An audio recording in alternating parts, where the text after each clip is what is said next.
When I was growing up, my mom's side of the family had a Christmas Day gift opening tradition. You see, my Nana, who loved Christmas, loved watching us open the presents that she had joyfully shopped for and lovingly wrapped for us way more than she liked getting presents herself. This meant that part of our gift to her was ensuring that she got to see all the action by opening our presents one at a time. We would start with the youngest, working our way up to my cousin, my parents, my aunt, my uncle, and lastly went my papa, who was the oldest. And then the order would start all over again. This would go on for as many as 5 hours.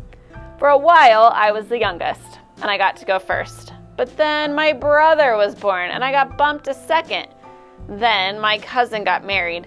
But that one didn't matter to me as much because she was older, so that moved things up the ladder from me. Traditions are part of what make holidays what they are, and I know that many of us are already grieving that our Christmas traditions may not happen the way we would like. But here's the kicker about traditions. They all started somewhere. If you haven't joined us for one of the daily online Advent Vespers services, I highly recommend you make it a new tradition for the 2020 Advent season. We start with a moment of stillness. Who doesn't need that? Followed by a member of Living Waters or BUMC leading a devotion, and then a scripture reading for the Advent season. Sitting in the darkness together, even if it has to be with those little Zoom squares, feels like exactly what we should be doing at this time. One of the devotions this past week talked about what I like to call the "now I see them everywhere" effect. It's when you buy a new car and then suddenly they are everywhere. Now, we all know that those cars would have been there before you ever bought the car, but now that it's your car, you notice them more.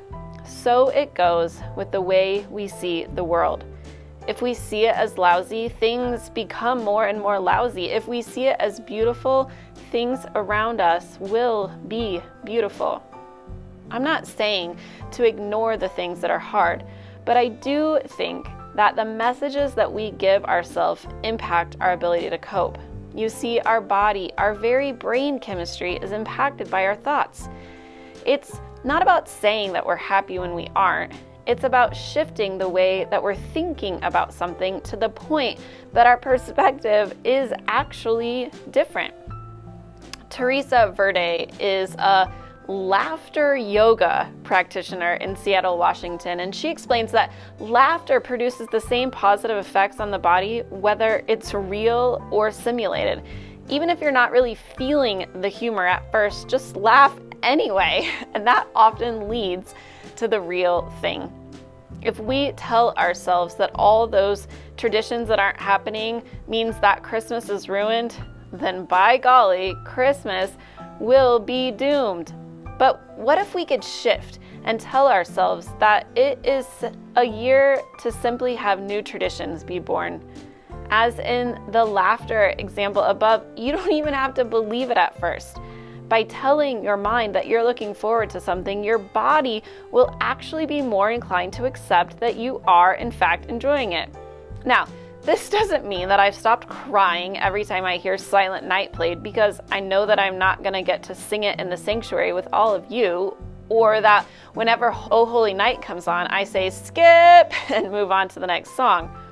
But all of that sadness also means that even if we do have in-person services, I'm probably going to be making connections with those that are watching online, which in turn means that 2020 will be the first time ever that I've tucked my kids into bed on Christmas Eve. What new tradition will you start this year? This Christmas season, know that your mental health matters. Know that there are members of the Living Waters and Bozeman United Methodist Church communities that are here for you, whatever that may look like. We are willing to bundle up and go for a walk. We are willing to drink tea over Zoom or FaceTime. We are willing to talk on the phone. We're willing to listen to the tears. We're willing to listen when you want to be hopeful. but it's hard. We are here when you are having a blue Christmas moment.